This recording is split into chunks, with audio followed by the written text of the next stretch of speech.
მოგესალმებით ძვირფასო მაყურებლებო, ეთერშია Inside Rugby-ს მორიგი გადაცემა, მორიგი პოდკასტი, რომელიც შეეხება რა თქმა უნდა ქართულ რაგბს. ნატო ფეიქრიშვილი, გიორგი ბარბაკაძე ვიქნებით თქვენი გადაცემის წამყვანები და მასპინძლები. დღეს ძალიან საინტერესო სტუმარი გვყავს ზურა ლუტიძე, რომელიც არის ერთ-ერთი გამორჩეული ცენტრი საქართველოს სარაგბო ჩემპიონატისა, დიდი 10-ის ხვამლის შიდა მეოთხედელი, როგორც ეწოდებენ ხოლმე, ცენტრები, ესე მარტივად. და ამასთან ერთად უკვე წვრთნელი, რომელიცაც ჩაბარებული ყავს ალიგის გუნდი და იქაც უკვე მოღვაწეობს ასე რომ ორ ფრონტზე. ძალიან დიდი მადლობა ზურა, რომ აი დატვირთული გრაფიკის ფონზე, როდესაც არის ჩემპიონატი, როგორც ალიგაში, ასევე საქართველოს დიდათში მოახერხე და ჩვენთან მოხვედი გადაცემაში. გამარჯობა, მოგესალმებით. პირველ რიგში მადლობა მოწვევისთვის, ძალიან სასიამოვნოა ყოფნა და სასიამოვნოა ქართულ რაგბზე საუბარი. მოგესალმებით ყველას, იმედია საინტერესო გადაცემა გვექნება როგორც ყოველთვის და პირველი ეგეთი კითხვა დამერვა და ხა გიო როგორც ერთი კუთხიდან მუხიანი გლდანი, არც ერთი რაგბის კლუბი არ გვახსოვს, მე მგონი ყოფილიყოს. ანუ სულ რაღაცა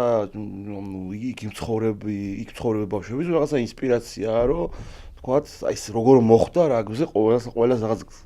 საინტერესო ისტორიები აქვს და შე როგორ მოხდი გლდანიდან? იმიტომ რომ ჩვენ დავდიოდით ვაკეში დავდიოდით და საბურთალოს დავდიოდით ხოლმე, აი ჩვენი თაობა იქ დადი, იმიტომ რომ მუხიანში არ იყო და გლდანის ტერიტორიაზე უბრალოდ არ იყო. როგორ მოხდი? კი, აი მე გამიმართლა რომ დავიცვედიანმა დაარსა რაგბის კლუბი ხვამლი. ზუსტად იმ პერიოდში, როცა მე ვიყავი დაახლოებით მე-4 კლასში. გამიმართლა მოვიდა სკოლაში, მოგვიწვია რაგბის სათამაშოც, ავარჯიშოც, მე დავინტერესდი. მაშინ სიმართლე რო ვთქვა, რომ ვთქვა რაგბზე საერთოდ არაფერი არ ვიცოდი, მაგრამ მაინც რაღაც სიახლე იყო, მივედით სკოლიდან ბიჭები და მომეწონა რა ავარჯიში. დაარსებიდან ესე იგი. კი, აი პირველი იმაში ვარ რა. იმის თქმა მინდა რომ ანუ წვედიანმა რამხელა ჩვენმა მეგობარმა დათო წვედიანმა რამხელა საქმეს ჩაუყარა თავი და ბოლომდე მიიყვანა. არ იყო ეხა ძალიან ბევრჯერ რადიოში მომისმენია რომ მუხიანის გუნდი ხვამლიო ბევრჯერ უთქია და რაღაცა მეხარია ანუ რაღაცა როგორც ჩვენ პატარაობაში როგორც შენ როგორც გიოს არ ქონდა ეხა რა თქვა ისეთი ახლო შეხება როგორც მაგალითად ვაკელებს თქვათ დინამოს არემარეში მცხოვრებ ხალხს სადაც რაგბის თამაშები იმართებოდა და წვედიანმა ეგეთი მშვენიერი საქმეს ჩაუყარა თავი ეხა აქვს შესაძლებლობა მუხიანი თემქა გლდანის ბავშვებს რაღაცა შეხედონ და რაგბი ბავშვობიდანვე მოეწონოთ და ყავდეთ რაღაცა გუნდი ძალიან კარგი. კი, ძალიან კარგი ბაზა არის გაკეთებული, ის ხვამლის ბაზა, მაშინ ვერც ვიოცნებებდი, თვითონაც საქართველოში არ იყო ესეთი ბაზები და ეხლა უკვე რამდენიმე არის ესეთი, თავისი სამი მოედანია, ორი ხელოვნური, ერთი ბუნებრივი, პლუს ამას ქვიშის მოედანი არის სატრენაჟერო დარბაზი, კეთილმოწყობილი არის იგივე გასახდელები შეუძლიათ ბავშვებს მოვიდნენ, გამოიცვალონ, დაიბანონ ვარჯიშის შემდეგ მოწესრიგდნენ, არის საპრესკონფერენციო ოთახები, სადაც შეგიძლიათ მიხვიდე თეორიული მეცადინეობები იყოს, თქვათ მონიტორზე განახონ, გადაგიღონ, ანუ ეს არის უკვე არა მხოლოდ ხვამლის ბაზაზე, არამედ ბევრგან უკვე საქართველოში შეიქმნა ესეთი კუთხეები, რომელიც ძალიან ხელს უწყობს ქართული რაგბის განვითარებას, ბავშვებისთვისაც და სად იყო ჩვენ დროს, მაგალითად რომ ჩვენ თამაშს თუ ვინმე გადაიღებდა შემთხვევით, რომ და მე ის რო გენახა, ნუ რას ამბობ, რა ახალი წლის საჩუქარი ნამდვილად. ახლა როგორც თელაომაც გითხრა იგივე რომ მშვენიერი ბაზა აქვთ იქ და ამზადებენ ბავშვებს და კარგია და ყველა უბანს ალბათ თავისი გუნდი უნდა ყავდეს უკვე ისე მივდივართ რაღაცა უფრო საინტერესო იქნება რაღაცა თქვა მუხიანის ხვამლი რაღაცა ავჭალის ხო თავისი ისინი რო არის დერბები რო არსებობს ხო არსებობს ყველგან არის რა თან ისო ქალაქში რაღაცა ეხლა ბოლოს წამოვიდა არმიასთან უფრო არის აი ესეთი ასაკობრივებში ხო რა ასაკობრივებში და აი სუ არის ხოლმე აი ეს რაღაცა პატარა ესეთი რაღაცა უფრო პრინციპი პრინციპული დაპირისპირება თბილისური გუნდები რო ერთმანეთს რო თქვა თუ პირისპირდებიან რაღაცა უფრო რაღაცა ის ყველა სფეროში ეგრე არის რომ ერთი ქალაქის გუნდებთან კი რა თქმა უნდა მე ოჩები და აკადემიების სტადიონს ვიყავდით ხოლმე თუ იყო იმისი როგორ თქვა კი ბევრი მაგალითია ყველა მინარი აქ რაღაცა ძლიერი იტალიაში სანსირო იყო და აქ თქვენ იყავით რა ეს ხო პლატოზე ჩვენი პლატოზე თქვენი ხო და მართლა ხო საინტერესოა და იცი აი მაგალითად კალათბურთის მაგალითი ხშირად მომყავს ხოლმე აი NBA-ს და ევროლიგასში თუ რამე არის რა თქმა უნდა სხვაობა ძალიან დიდია ხარისხით კალათბურთელების ხარისხით მაგრამ NBA-ში არ არის აი ესეთი პრინციპული დაპირისპირება, პრინციპული მეტოქეები არ არიან. იქ ხალხი დადის, მაგალითად, დადის ოჯახებით, შოუა რა და მიდიხარ უნდა ისიამონო და არანაირი პრობლემა არ აქვს, რომ დალაში მაგალითად სან ანტონიოს ფანი რო გვერდზე დაგიждდეს, ჩვეულებრივად უყურებს და აი ცრვენაზვეს და პარტიზანის თამაშზე რაც ხდება, შეთანხმებულები არიან, რომ ერთმანეთის თამაშზე არ უნდა იარონ. ოლიმპიაკოს პანათინაიკოსზე რაც ხდება, ვთქვათ, ფენერბახჩე გალათასარაის ფეხბურთშიც არიან, მაგრამ ლივერპულში ახლა ევერტონი ლივერპული. კი, ანუ ხო და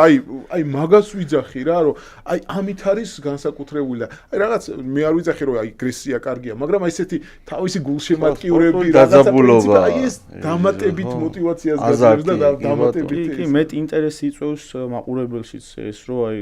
მაგალითად ახლა გინდა არმიასთან, გინდა ლელუსთან, ყოველთვის როცა თამაშია, ჩვენი ბავშვები, ჩვენი პატარა ასაკის გუნდებიდან მოდიან სტადიონზე აუცილებლად იგივე ხდება ლელუს ბავშვები, არმიას ბავშვები და ესე ბევრად უფრო აი სარაგბო გარემო იქნება და აი კარგია რა თამაშიც რა თქმა უნდა უკეთესია როცა გულშემატკივრობა ესეთი კარგია რა. კი. თან ახლა საქართველოს ჩემპიონატში ამ დიდადზე დიდ სტადიონებზე არ გვიწევს თამაში ხო ვთქვათ აი ესეთი ტრიბუნიან სტადიონზე არ გვიწევს თამაში და აი ესეთ პატარა ესეთი ესენი არის სიტუაციები სადაც ვთქვათ შედარებით უფრო ნაკლები მაყურებელი ეტევა მაგრამ ივსება რას თავარია მეტნაკლებად ივსება ეს სტადიონი და კარგი გარემო არის თან ახლოს აი იცი რა არის აი დიდ სტადიონებზე რომ მივდივარ ხოლმე საყურებლად რაგბის მაგალითად აი სტად ფრანსეზე მაქვს ნანახი რაგბი რა და ისეთი სიამოვნებაა რა თქმა უნდა უმაღლესი დონის რაგბი იყო მაგრამ ისე შორს ვიჯექი მაინც გინდა არ გინდა იმიტომ რომ იქ სარბენი ბილიკია და მიჩვეული რო ხარო უშუალოდ შენ წინ რო არის რა და უფრო აი რაღაც უფრო შენია რა და საყურებლად და აი ოლიმპიურ სტადიონებზე ყურება ცოტა რთულია იმიტომ რომ ხო ხო აი მაგალითად დინამოზე დიდიათის ფინალი რო იყო ჩები ბათუმი აი მაგ თამაშზე რაღაცა სხვაგან წარმომედგინა რო იყო თამაში ძნელი რო ხარ ძნელი ხარ შორს რაღაც ხო იმაში რა სარაგბო სტადიონზე ხა ჩვენ ჩემპიონატში გინდა ჩვენი არენა გინდა აი პლატოზე გინდა ლელუსი აი ყველგან ახლოს ხარ ტრიბუნებზე და რაღაცა კონტაქტის ხმა იქნება ეს თუ ხო აი რაღაც ერთმანეთში გადაძახილი რაღაცა ეგრო ისმის ძალიან სასიამოვნოა და საჯის ხმა გესმის და შენთან როგორ იყო შენ ეხა უმაღლეს დონეზე გაქვს ნათამაშები ბრიტანეთში საფრანგეთში აი როგორ სტადიონებზე გერჩივნა ხოლმე გეთამაშა რა აი საშინაო აი სადაც მაყურებლის ხმა გასვლაზე ოლიმპიურ სტადიონზე კაია ეხლა შორს არიან ისენ და არაფერი არ გესმის არა რაგში თითქმის ყველგან ოლიმპიური სტადიონი ძალიან ისა რა ქვია ძალიან ცოტა არ არის ეგ ყველა ახლო ტრიბუნებს აკეთებენ რატომაც ხო ბრიტანეთშიც ეგ არა ბრიტანეთში ხა ულსტერში ის ქონდათ რა ქვია მთელი ერთი მხარე ფეხზე დასადგომი ის იყო რა სტენდი იყო სადაც ყველა ფეხზე იდგა ოღონდ როგორი ულიმიტო ბილეთს ყიდიდნენ ხოლმე ესე იდგა ხალხი და ერთმანეთზე ასხდა და ის იყო რა ქვია მანდგომა იყო ანუ ნამდვილი გულშემატკივრობა რომ თან იქიდან ღეროდნენ იქიდან იწყებოდა თუ რამე შეძახილი იყო და ეს ახლო თან რა არის გულშემატკივარიც ბევრჯერ მოთამაშეს რაღაცას ეუბნება რა მოთამაშე ძალიან ხანო შეიძლება უპასუხოს ხან შეიძლება არაპასუხო რა თქმა უნდა ძილობის ფარგლებში მაგრამ ესეც თავისებური ის არის უშუალო კონტაქტი ხო კონტაქტი არ რაღაცა ისეს დაგიძახებს სასაცილოს ახლა იყო ლაროშელთან ზუსტად იმაზე ვიყავი რა ქვია სკამზე ვიყავი და ხო იმაში ჩაბდის მოედანში დარბი ხარ იქ ხურდები რა ყოველ 20 წუთში ერთხელ რომ თუ რაღაცას დაგიძახები მზად იყო შეხვიდე და რაღაცა ყვიროდა ახლა კი ვირას ყვირის ხო არ იმაშვები მაგრამ კავკასიაო რო ისე ხნა რაღაცა დამეძაბა ყურები და ვიღაცა მეყვიროდა თურმე კავკასიელო დათო კავკასიელო დათო და ხო ხდები ხა კავკასიელო და რაღაც შეურას ყოფას ვითო გაყენებდა რაღაცა ტყიურო რა ნუ შეიძლება ქვია სხვისთვის სხვა რამე დაეძახებინა და რაღაცა მაგრამ ერთ-ერთი ის იყო რა, იქაც ტრიბუნაზეც მეც გამეცინა და რა მეთქვა ეხა ვერაფერს ვერ დაუწყევი და უნდა დაგეღრინა და გაიქცევა და ეს არ რა ხო აი ეხა რა ხო და თან ისიც არის ხა გამარჯვებული გუნდი ხო თუ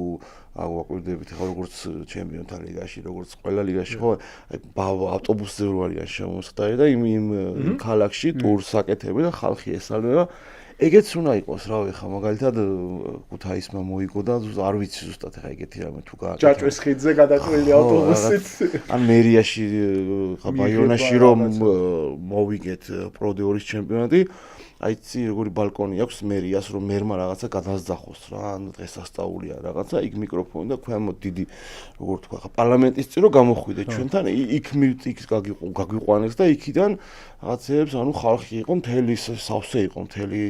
ის მოედანი და აქედან უხაროდა ხალხს რომ თავის გუნდი ჩემპიონი იყო და ჩვენთანაც ეგეთი ნელა ისინი წამოწყებები ხო ეხა ფეხბურთში ხო იყო მსგავსი ხო ევროპიდან ჩამოვიდნენ იყო ავტობუსი ეხა მაინც და მაინც ევროპას შეიძლება ვერ მოიგო კი არა ხა ჩვენ არც გვაქვს იმის შანსი და დიდი ათის გუნდებს რომ ევროპაში სადმე ვითამაშოთ რამე ტურნირზე და ისევ ესე პატარა თუნდაც თემქაზე რომ წრედა უყვა თემქაში და გაიცნობს ხალხი ან რაღაცას დროშას გადაუგდება ბავშვს შეიძლება არც იცოდეს რომ იქ რაგბის გუნდია და იმან რაღაც ამ შენი მოქმედებით რაღაცა მოუნდეს რაგბის ტოვა და მაგას მოწყობა უნდა და აი რაღაცა ის უნდა რა პატარა ინიციატივა უნდა რაგბის კავშირიდანაც თვითონ აი ხელმძღვანელი პირებიდანაც და აი საერთო რაღაც უნდა იყოს რაღაც და ყოველწლიური უნდა იყოს რა რომ თქვა ეხლა დარწმუნებული ვარ აი თქვა როდესაც რუსთავის ხარები როდესაც გახდა ჩემპიონი 2 წლის წინ იყო თუ არ ვცდები და აი რუსთავში ძალიან დიდი ამბავი იყო იმიტომ რომ ყოველთვის ძალიან ემოციურად აღნიშნავენ ხოლმე და ძალიან უხარიათ მართლა რომ აი ეს გამორჩეული გულშემატკივარი კი გამორჩეული გულშემატკივარი ყავს ნამდვილად ვერ წარმომიდგენია რომ ხა ბათუმი რო გახდება ჩემპიონი ბათუმნებიც ძალიან ისე აღნიშნავენ ემოციურად აგერ რამდენი შაშან კი გახდნენ მაგრამ მანამდე რო გახდა აია ქუთაისაია ჩემპიონი რამდენი წელი იყო ესე მშრალი სერია ჩემპიონები არ იყვნენ და მაგათვისაც ძალიან მნიშვნელოვანია აი ეს და ეს დომინაცია არ არსებობს საქართველოში ჯერჯერობით საქართველოს ჩემპიონატში რომ აი ვთქვათ ერთი გუნდი ხდებოდეს სულ მუდამ ჩემპიონი და ეს ხო ისე აი გაწალებული იყო მრავალფეროვნება ხო რა და სულ იცვლება რაღაცა ხან რეგიონის გუნდი ხდება ჩემპიონი რაღაცა და მაგ კუთხითაც ძალიან კარგი კი საინტერესო ხდის ეს წელიწადელი სეზონი გამორჩეულია მაგით რომ რაღაცა ძალიან ისეთი გუნდები არიან ცხელი სათავეში ვინც თავიდან არ იფიქრებდნენ რა მაგალითად ერთ-ერთი არესი რო ავიღოთ ეხლა ცხელი სათავეშია სეზონის დაწყებამდე შეიძლება ბევრს არ იფიქრა ამაზე რომ ცხელი სათავეში იქნებოდა და ისეთი გუნდები არიან ცხლის ქვედა ნაწილში რომლებიც მინიმუმ შუაში მაინც უნდა იყვნენ მაგალითად ლელო ყოჩები ხო რომლებიც მაგალითად აგერ ყოჩები შაშან გავიდა მესამე ადგილზე გახვედი ხო მესამეზე გავხდით ლელოსთან რომელმაც მე მცირე ფინალი წავიდით კი და თან როგორი თამაში წავიდით ხო ოვერტაიმში და რაღაც დამატებით დროში და რაღაცა ვერ მიდის როგორც ხო რა და ანუ აი ეს ძალიან ბევრი რამე იცლება და ძალიან კარგი ანუ ეს მოულოდნელობებით და ძალიან დაძაბული და მე მაგალითად აი წლევანდელ დიდათზე რო ვთქვათ ამ სეზონზე რო ვთქვათ აი ესე გამოკვეთილი ფავორიტი ვინმესთან ყველას აქვს შანსი ერთმანეთთან მოგების რა რომ აი ნებისმიერ გუნდს შეუძლია რომ ნებისმიერი დაამარცხოს რა რომ აი ერთ კონკრეტულ შეხვედრაში შეიძლება ნუ თამაშის მიმდინარეობისას ანუ სეზონის მიმდინარეობისას შეიძლება ერთმა გუნდმა თქვა რომ უფრო მეტ ქულას დააგროვებს და ვთქვათ შეიძლება უკეთესი შემადგენლობა ყავდეს რაღაც მომენტში უფრო ეს ხანგრძლივ გათვლებზე მაგრამ ერთ კონკრეტულ შეხვედრაში ნებისმიერ შეუძლია ნებისმიერს მოუგოს რა და ის ანუ სანახაობრიობის კუთხითაც ძალიან კარგია ალბათ რომ აი ესე მეტნაკლებად თანაბარი ჩემპიონატია. შეგახსენებთ რომ ჩვენი გადაცემის სპონსორია ბუბუ ჯგუფი, დიდი მადლობა ბუბუ Constructions რომ გვასპონსორებს და აზრუნავს ქართული რაგბის განვითარებას და ასევე ძალიან დიდი მადლობა La Gazzetta dello Sport ჯორჯიას რომელმაც დაგვითმო ეს სივრცე და მათი ძალიან მადლობლები ვართ. ძალიან საინტერესოა ზურა აი ეს გზა რომელიც შენ გაიარე ხვამლთან ერთად, იმიტომ რომ ბავშვობიდან ხვამლში ხარ და ანუ აი ხვამლთან ერთად გაიარე გზა ფესტივალებიდან, საბავშვო ასაკებიდან ამოხვედით უმაღლეს ლიგაში. აი როგორი იყო შენგან დანახული აი ეს გზა, ამდენი წელი ერთად შეკრული გუნდი, რომელიც ჯერ ფესტივალებს თამაშობდა, მერე დაიწყეს უკვე უმაღლეს საფესტივალო. მერე ბ-ლიგა, ხო, ჭაბუკები, ბ-ლიგა, ა-ლიგა, პირველი ლიგა და მერე უკვე უმაღლესი. მეორე ლიგას. მეორე. თუ რეგიონალური. ხო, რა რეგიონალური ლიგა რა. პირველ რიგში ჯერ დავიწყეთ იქედან რომ საერთოდ ცოტა ხანი ფესტივალზეც არ გავდიოდით ისე ცოტა ვიყავით და მე იმ დროიდან თამაშობ ხომშტე იმ დროიდან დავიწყეთ რომ ძალიან ცოტა რო ვიყავით 10 კაცი 15 კაცი მე ნელ-ნელა გამრავდით რაგბი ვისწავლეთ დავიწყეთ ფესტივალებზე თამაში და თავიდანვე აი გამორჩეული გუნდი გავხდით თავიდანვე და ძალიან სასიამოვნო პროცესი იყო ეს მთლიანად აი ერთად ვიზრდებოდით მე როგორც მორაგბე როგორც პიროვნება და ხვამლი როგორც გუნდი მე რაც შეეხება უკვე ესე ჩემპიონატი დავიწყეთ აი საფესტივალო ასაკში ყოველთვის გამორჩეული გუნდი ვიყავით 7 კაცსა რაგბს თამაშობდით ყოველთვის უკეთესად ვიდრე 15 კაცას მაგალითად რა მე პირველი ჩემპიონატი ესეთი იყო ბ-ლიგა როცა ვითამაშეთ რომელიც მოვიგეთ პირველად ხოლმე ვინები იყავით აი ეს მაყურებლისთვის იმ შემადგენლობიდან ვინები ხართ დარჩენილები ხო ბევრი ხართ ძალიან ბევრი ვართ იმ შემადგენლობიდან რა ვიცი დღევანდელი ხვამლის მოთამაშეების დაახლოებით 70% მაინც იმ გუნდიდან არის 60-70% რა ესეთი რამე საკმაოდ იშვიათია ხოლმე რომ ბ-ლიგის გუნდი ხო რომ აი შეინარჩუნოს 70% შეინარჩუნონ და მე აი თქვა უმაღლესი ლიგა რო ითამაშონ ხო აი ძალიან ბევრი ვართ ხო კიდევ მე ერთი წელი ვითამაშეთ ა-ლიგის ჩემპიონატი და პირდაპირ შემდეგ დავიწყეთ მეორე ლიგის თამაში. ანუ როცა უკვე მეორე ა-ლიგა უნდა გვეთამაშა, ამ დროს უკვე ჩვენ მეორე ლიგას ხო, თამაშობთ. 2 წლიანია ეს და ხო, ა-ლიგა 2 წლიანია და პირველი წლის შემდეგ პირდაპირ დავიწყეთ 2 წელს დაბადებულმა ბიჭებმა მეორე ლიგის თამაში. და რამდენი წლისები იყავით მაშინ აი რამდენი წლისები? 17-18 წლისები მაქსიმუმ რა და ყავდა სულ რამდენიმე დავიმატეთ რამდენიმე შედარებით გამოსილი მოთამაშე, მაგრამ უმეტესად ბირთვი 80-90% ჩვენ ვიყავით ერთი ასაკის ბიჭები, ვინც მოვდიოდით აი ძალიან ღრმა ბავშვობიდან ერთად. მერე დაიმთხვა ეს კოვიდის პერიოდი რაღაცა და პირველი ლიგაში ვერ მოახერხეთ უმაღლეს ლიგაში ანუ პირველ წელს ვერ ვახვედით არა ანუ მოხდით პირველ ლიგაში პირველ ლიგაში ამოვედით ხომ პირველი ლიგა ვერ მოვიგეთ პირველივე წელს ვერ ამოვედით უმაღლესში 1 წელი 2 წელი ვიყავით ყაზბეგთან წააგეთ თუ ავსდები ხო ხო მათ პლეი-ოფის სისტემა არ იყო მაშინ და რაღაცა ისე დავჯექით რომ ვერ ვითამაშეთ გამოსასვლელი თამაში შენ მეორე წელი იყო ნინიაშვილი ეგ იყო თუ არ ვსწრები ნინიაშვილის ბოლო სეზონი და მე წავიდა ნინი უკვე წავიდა მე უკვე კი პირველ ლიგაში როცა ვიყავით პირველი წელი როცა პირველ ლიგაში გქონდა ნინიც ჩვენთან იყო კი მე ამის შემდეგ ძალიან დაძაბული პირველი ლიგა ვქონდა როცა მოვიდით უმაღლეს ლიგაში ანუ მთლიანად ტურნირი იყო ძალიან დაძაბული რამდენიმე კაი გუნდი იყო არმია ოზურგეთის არწივები ჩვენ და ფინალი ტაო ხო რა თქმა უნდა 4 გამორჩეული გუნდი იყო რა მოკლედ რა ძალიან რთულად გავედით ფინალში და რთულად მოვიგეთ ეგ პირველი ლიგა მაგრამ ძალიან სასიამოვნო იყო რა ეგ ერთ-ერთი ყველაზე ესეთი დასამახსოვრებელი მომენტი იყო აი ჩემი ხვამლის კარიერიდან ეგ მომენტი რომ მივახციეთ იმ მიზანს რაც იყო აი ძალიან ადრე მქონდა ეგ მიზანი რომ უმაღლეს ლიგაში ავსულიყავით და მაგას რომ მივახციეთ ძალიან დიდი ის იყო რა სიხარული იყო და სასიამოვნო იყო. აიღა ნენ ყოველწლიურად ვცდილობთ რომ უფრო გავიზარდოთ უმაღლეს ლიგაში წლევანდელ სეზონში რაც ყველაზე მეტად მახარებს ძალიან ბევრი ვართ ხვამლის გაზრდილი მოთამაშეები დაახლოებით 80-90% ხვამლის გაზრდილი მოთამაშეები ვართ ყავს ძალიან კარგი შევსება სხვადასხვა გუნდებიდან რამდენიმე ბიჭი და ძალიან შეკრული გუნდი ვართ, შემიძლია ვთქვა, იმიტომ რომ როცა ბავშვობიდან 8-9 წლიდან ერთად იზრდებით, რთულია რა ეგ ესეთი შეკრული გუნდი არ იყოთ. შეთამაშებაც რა თქმა უნდა. ფრანგულ მოდელზე როგორ არის ხოლმე ანტონ? აი თუ შეგხვედრია ხა ბევრ გუნდთან გითამაშია, რომ აი ან თუ ყოფილა ისეთი რომ აი თქვა აი ესე ერთი თაობა აი ესე მოსულიყოს თქვა აი კონკრეტულად აი მაგალითად ტულუზაში თქვა ტულონში რომ ამდენი მოთამაშეა ცოტა ხო იქ ნუ რა თქმა უნდა ფიჯერები ლეგიონერი ბევრი ემატებიან ხო ძალიან დირთულია მაგრამ ან ირლანდიაში ან სადმე თუ შეხვედრი ცოტა რთული იქნება იმიტომ რომ ხო ჩამოყალიბებული გუნდია და ნელ-ნელა ადიან და რთულია ყველა მოდის ანუ და როგორ არის შეიძლება ბავშვი ხო გვერდზე სოფლიდან იყოს 20 წლამდე იქ ათამაშონ მე გადმოიყვანონ რომელიც როგორ თქვა არ ითვლება იმ გუნდში ძალიან ცოტა არის ეგრე ყოველთვის იმიტომ რომ ხა კონკურენცია მაღალია ხო რა ეგრე როგორც ზურა რაღაცა გამორჩეული შემთხვევაა, იმიტომ რომ ხა ეგრე ანუ თავები ყოველთვის ემატება ესე რა, ერთი დაემატება, ორი, შეიძლება 8 იყოს, მიდან რა ქვია,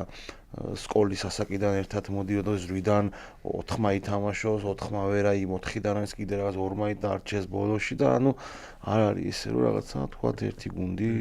ანიშვიათად, იმიტომ რომ სულ არის ხოლმე გუნდებში რომ ერთი მეორესთან იმიტოა მეგობარი რომ ესენი თქვათ ოშში ერთად იყვნენ, მე ისევ ერთად მოხვდნენ და ესე რაღაც ამოდენიმე კაცი არა, უფრო შეიძლება ახალგაზრდული ნაკრების თაობას შეიძლება ხო, აი უკვე ნაკრები ხო, მესმის კი. 2018 წელს მუშაობდი ფეხბურთის დინამოს აკადემიაში, ვიდეო ანალიტიკოსად და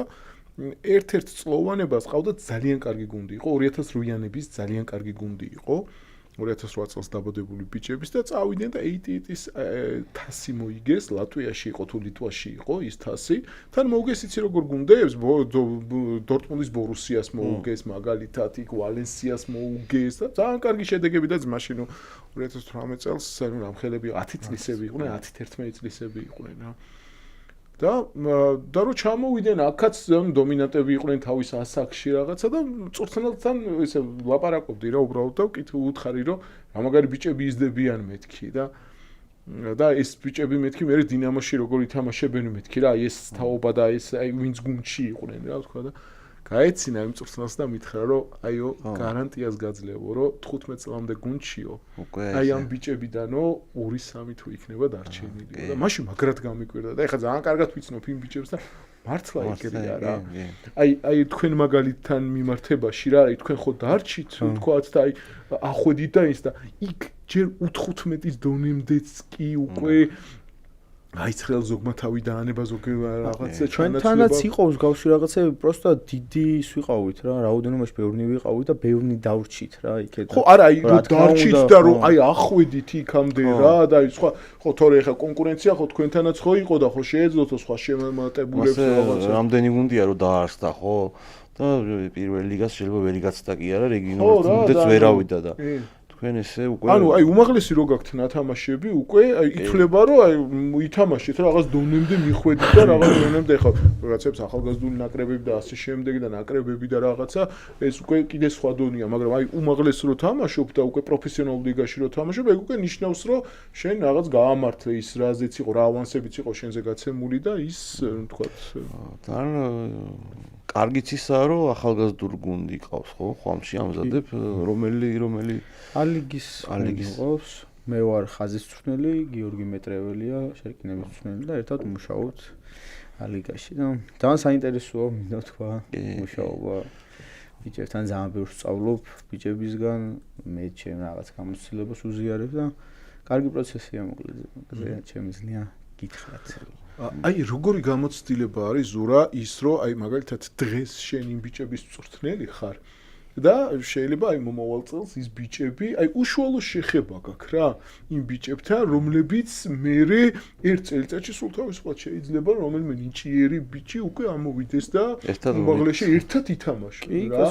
ხო ეხაც ხო ანუ აი მაგვარიანს გეუბნები აი ეგ როგორი არის რომ ერთ დღეს ხარ მწვრთნელი ამ ბიჭების ანუ უკვე დიდი ბიჭები არიან ალიგა უკვე ესეთი არის რომ ერთი ნაბიჯი არის რომ გადმოდიხარ რა და დუბლებია და ზოგი ესეთი არის რომ პირდაპირ ალიგიდან თქვა დუბლებს ახტება და გამოდის და თამაშობს აქეთ რა ბევრი ესეთია რომ ალიგა უწევს და თან უმაღლეს ლიგას თამაშობს ხო რა აი მაგას ხო რა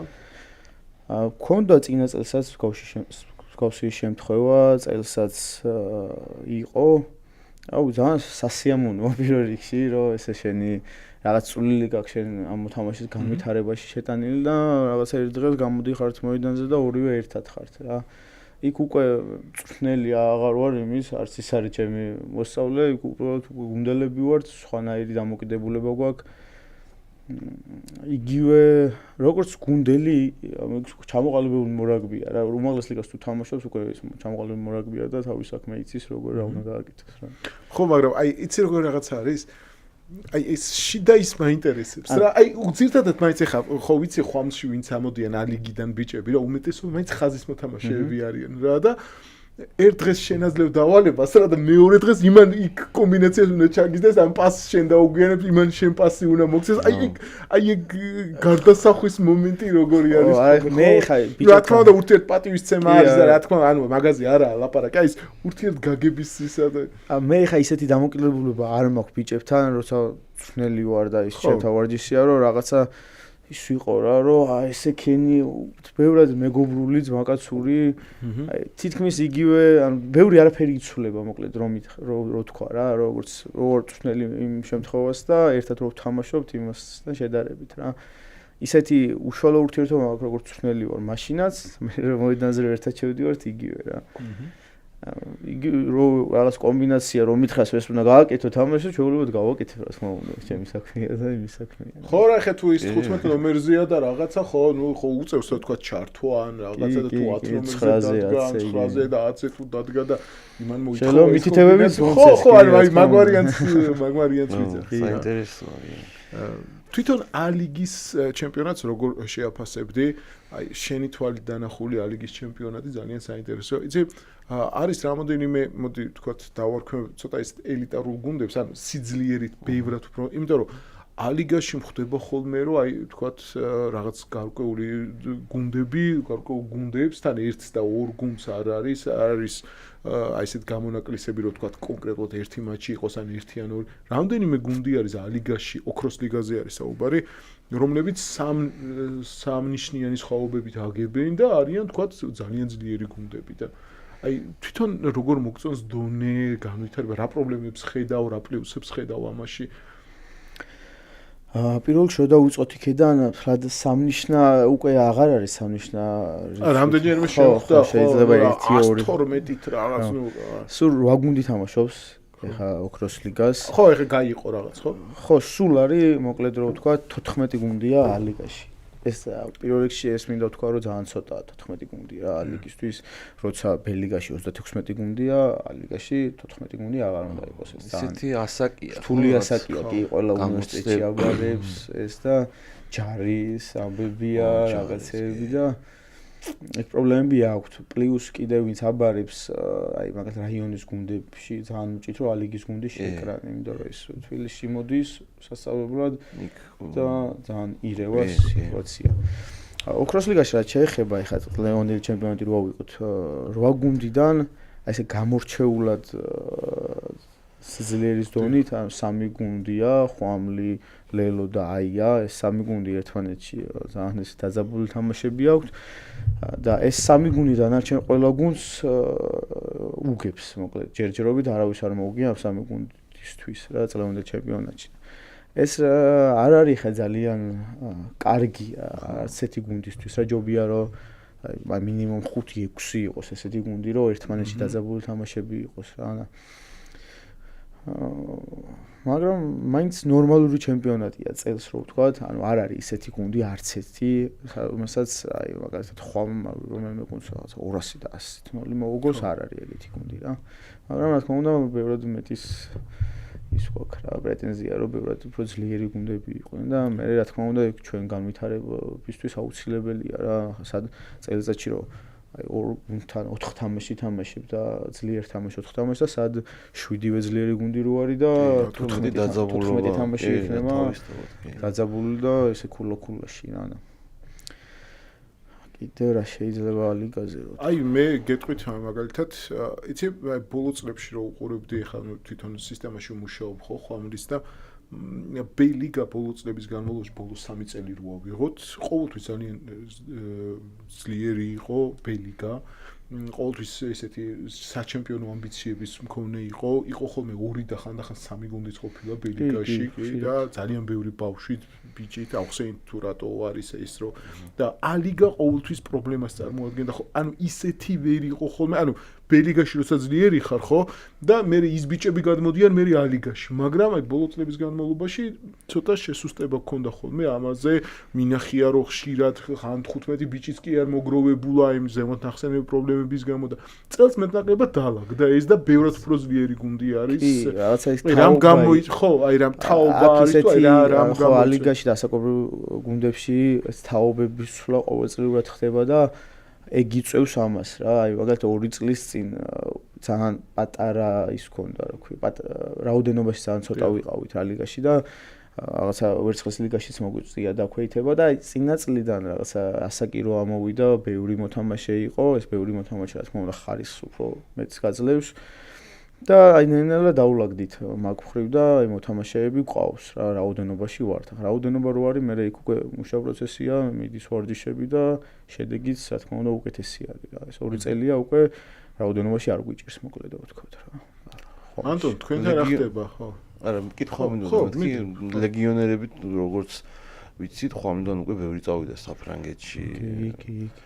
ამ წელს ანუ ყავთ ისეთი ვინმე ვინც კიდე მიდის თუ ჯერ ადრია მაგაზე წელს ესე ჯერჯერობით არ ვიცი იმიტომ რომ ხა შუა სეზონია უფრო გაზაფხულისკენ არის ხოლმე მაგაზე საუბრები ახალგაზრდა 20 წლამდეში 18 წლამდეში რა გყავთ ბიჭები კი არიან ბიჭები კი რა თქმა უნდა ეხლა 20 წლამდე საქართველოს შემადგენლობაში ყავს ბიჭები როგორც ალიგიდან ისე უმაღლესიდან აი 25 წლიანები დუბლები და უმაღლესიდან და აქვს შანსები რომ ითამაშო რა თქმა უნდა 20 წლამდე და გაუხსნეს მე გზას რომ წავიდნენ საფრანგეთში ან სადმე სხვა ქვეყანაში 18 წლამდეც ითამაშეს ჩვენ მოვიჭებმა კი ძალიან კარგი. თან 18 წლამდე გაუმართლა და 3 ტურნირი ითამაშეს, ძალიან დიდი გაფუნება არის. ეხლა კიდე 20 წლამდე ჩემპიონატამდე კიდე რაღაც ტურნირს ითამაშებენ, მე მგონი იგივეს რაც შემდეგ წელს. ხო, ეხლა რო დაიწყება 25. რაღაცა 6 პლუს დამატებული 2. ხო, რაც ითამაშეს. სამხრეთ აფრიკა, საქართველო ან პორტუგალია, საქართველო და ძალიან კარგია ეს, რომ ესეთ მაღალი დონის ტესტების თამაში უწევთ და მე რა თქმა უნდა ის ბიჭები ვინც მე უკვე დიდ ნაკრებში ავლენ ახლა გამოცდილება აქვთ მიღებული რომ ისევ დაახლოებით ისევ იმ ბიჭებს შეხვდებიან რა რომ სამხრეთ აფრიკაში ხა თაობათა ცვლა რომ მოხდება ხო სურპრიზი არ ექნება და ერთხელ რომ შეხვედრილი ხარ და მთელი ბავშვობა რო თქვა ეთამაშები და რამდენჯერმე ნათამაშები ხარ მე ის არ გაქ რა რომ აი რაც ჩვენ თაობას ქონდა რომ აი ტელევიზორში რო ხედავდი და რაღაც ხო და ხო აი ეს ვარიანტი არ იქნება რა ეს რა მაინტერესებს ძალიან ესეთი არის ცენტრზე თამაშობ და აი ვინ არის ვისთან აი როგორი ტიპის ცენტრებთან გიჭერს ყველაზე მეტად თამაში ვინ არის აი თქვა თუ ხერხული მეტოქე ადრე მერაბ შარიქაძე ყავდა და ტონგელზე მოყვა ტონგელთა ცენტრზე მოყვა ეს მოსიარულე მორბენალი მაცივარი იყო რომ გეჯახებოდა და ვერაფერს ვერ უკეთებდი ბოჭას კი უკეთებდიო მე ესეთ შეგრძნება მქონდაო რომ აი ავიცი რა მაცივარი რო გეჯახებაო რა აი საქართველოს ჩემპიონატში თუ აი ყავს ვინმე აი ესეთი აი გამორჩეულად რო გიჭირს ან რომელიმე გუნდთან აი რაღაცა ისეთი სპეციფიური რაღაცები იმიტომ რომ ყველა გუნდი მაინც სპეციფიურია ხო ოჩებს თავისი სპეციფიკა აქვს აკადემიას თავისი ხვამს თავისი აიას თავისი აი როგორ გუნდებთან უფრო გიადვილდება ვთქვათ თამაში სტილისტურად რაღაც თუ არის ვინმე ისეთი ვისთანაც ყველაზე მეტად კონკრეტულად რა მოწინააღმდეგესთან ვისთანაც ყველაზე მეტად გიჭირს რა თამაში რა შეიძლება შენივე მოსწავლეც იყოს ხო ხო შეიძლება ხო ესე საქართველოს ჩემპიონატში ხოლმე ძალიან ბევრი გამორჩეული ძალიან კაი ცენტრები არიან რო ავიღოთ ჯერ ლეგიონერები აი მაგალითად დღეს იყო თამაში ბათუმის ცენტრი ძალიან მაგარი ბიჭია ძალიან ესეთი მასიური სწრაფი ძლიერი და რთული შესაბოჭია ერთ-ერთი მაგას ხო წონაში რო ხო წონაში მარტო წონაში არ არის სიმაღლე და ჯანი და თამაშის ნახეთ ხო ხომს რომ მოუგო 4 კაცი ეკიდა ხოლმე არა გადიოდა ხო კი ძლიერი მორაგია ფიჯელებმა სხვა შორის და აფრიკელებმა აწიეს რა ეგ რაღაც დონე მაგხრივ რა პლუს კიდე გამოვარჩევდი რა თქმა უნდა ქუთაისი და ფრუიძე ძალიან კარგი ცენტრია სხვა ესეთი არ მახსენდება, ბევრი ცენტრია მოკლედ, ყველა გუნდში არიან ესეთები რა, ყველას თავის პლუსი აქვს ხა. ვიღაცას სისტრაფე, ვიღაცას ოფლოუდი, ვიღაცას ბოჭო აქვს, ვიღაცას მასა აქვს. ესეთი გამოუკვეთილი ვინმესთან მიჭირდეს და რაღაცა არა ყველასთან ვცდილობ რომ მაქსიმალურად ისე ბოლომდე დავხარჯო და ბოლომდე შეიძლება ვიღაცასთან ერთ თამაში არ გამომივიდეს, მაგრამ მეორე თამაში გამომივიდეს. ჩვეულებრივი ამბავი. ანტონ, შენთან მიმართებაში ეგ ყოველთვის უფრო იქნებოდა, რომ აი თქვათ სამნომრები, ესე სამ ნომერზე როცა თამაშობდი, აი ხო იყო ვიღაცასთან, რომ აი მასიურთან ყოველთვის დიდი იყო, ხა შეკინება არ არის სისტრაფეზე და არ არის როგორ თქვა, არის რაც უფრო მასიური ხარ და რაც უფრო ძლიერი ხარ, უფრო რაც არ უნდა ტექნიკა გქონდეს, შეგნება ვერ და 150 კილო ადამიანი და შენ 110 კილო ხარ, უბრალოდ შეუძლებელია, ხო და ყველაზე ბევრჯერ მაქვს ახსენები, ხა გურტრო სტენკამპი აფრიკელი პირველი ნომერი იყო ხოლმე, არ ვიცი ხა, შეიძლება არც იწონებოდა ისეთი აღნაგობა ქონდა, ხა ვერ იწონებოდა. ხო, ანუ მწვნელი რო იყო, არ ვეტყოდი რომ აიწონეო, ისე კარგად იყო, რომ არც დამაინტერესებდა იმის წონა, მაგრამ იქნებოდა ალბათ ერთი 140 კილომდე თან. ან სასწორს უფრთხილდებოდა. კი ბატონო და ყოველთვის დიდი ბურჯისთან ჯანმრთელი ხო? აი მაგალითად ტონგას რო ყავს ბორდოში რო თამაშობს. ტამეიფუნა ხო. და როგორი მოძრავია ხო და როგორი გამორჩეული სამი ნომერია ჩემი აზრით, ვიცი. ხო, ახურად რო თქვა, სულ რომ გაჯორდეს და შეიძლება просто აი ხო ის გაჯორება რო ის შეიძლება ვერ დაძრა ადგილიდან ახლა წარმოვიდგინე შეკინებაში იმას კიდე რომ 7 კაცი ეხმარება საერთოდ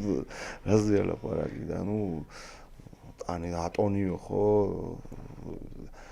აბსიმაღლია და ჯერო გამოდის და მოედანზე იმასთან რაღაცა მაინც იწევს იმის შეგზნებას რომ აი ეს უკვე ფიქრობ რომ როგორ ბოჭა როგორ გავუკეთო უკვე თავზე გახვევს იმის აღნაგობას და ფიზიკურობას და ეგრეა ალბათ ყველა პოზიციაზეც ხო პირველად საფრანგეთში ჩავედი პირველად ვეთამაშეთ საფრანგეთის 18 წლამდე მე ვეთამაშეთ რაღაცა გვერდზე გუნდი იყო ისიც 18 წლამდე იყო და ნუ ესპორების ჩემპიონატი არ იყო დაწყებული და ვეთამაშებოდით პირველ თამაშს ალბის ესპორებს და ალბი მაშინ იყო top 14-ის გუნდი და როგორი მოთამაშეები ყავდა იცის ძირითადად ვთქვათ იყო კანადის კაპიტანი რაღაცა ამერიკის მეორე ხაზელი რაღაც სენეგალის რაღაცა დიდი უკვე ეს დავს რა უფრო ფრანგი მოთამაშეები ნაკლებად უფრო ესეთი მასიურები ყავდა ხოლმე ალბი არ იყო ისეთი გუნდი რომ რაღაცა ვიღაცის კონკურენცია გაეწია ამიტომ სულ მასიური გუნდი ყავდა და ეს სპორებიც ეგეც იყო და აი მე პირველად ანუ თან რუსი მე თანაგუნდელი ყავდა და ეხლა კარგად მარტო იმასთან ვლაპარაკობდი როცა ერთად თამაშობდი სანამ ფრანგულს ვისწავლე და ჩემზე მაღალია ეხლა 2 მეტრია და რაღაც 120 კილომდეა და წარმოვიდი იმან დაიწყო რომ აი მე რამ ხელები არიან ნუ და მაშინ რომ გავხედე და რამ ხელები რომ ამოვიდნენ იმ ტუნელიდან მეთქი ეს სადავა ეხლა ჩვეულებრივი კაცებს ვთამაშებოდი 19 წლები და ანუ მე რო წავიდა თამაში და მივხვდი რომ რაღაც არც ისე მაგრამ ეს პირველი შეგრძნება ყოველთვის ის არის რა ქვია რა მაინც მოქმედებს სპორტსმენზე რაც რა სპორტიც არ უნდა იყოს ვიზუალი ხო აი ეს ვიზუალი რაღაცა ხო ეს პირველ ხაზში უფრო არის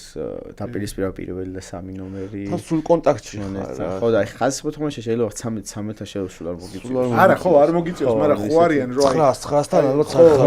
არა არ მოუწევს მაგრამ ხო არიან რომ აი არიან რა ის უხერხული მეტოქეები ხო არსებობენ რა რომ აი ძნელად და შეიძლება ის იყოს რა ფთა იყოს რა მაგრამ ძნელად დასაჭერია რა და ის ძალიან ბევრია საქართველოს ჩემპიონატში და ეხა ხო აი სწორად აღნიშნე რა რომ იმდენი ჩამოვიდა და ამ ფიჯელებმა და სულ შეცვალეს რა არა მარტო ფიჯელები ქართველებიც კაი ბიჭები არიან ძალიან ბევრი მოძრაობები აუს ის კი არა რა თქმა უნდა კი მე ეხა ის გამახსენდა ჩვენ ერთ-ერთ გადაცემაში იყო ჯაბულანი კულვანი ოზურგეთთან აქაც თქვა რომ ხვამთან ისეთი ლელო აქვს დადებული ალბათ რო გაუშვა არ ვიცი შეიძლება წლის ლელო გამოვიდეს როდის ოზურგეთი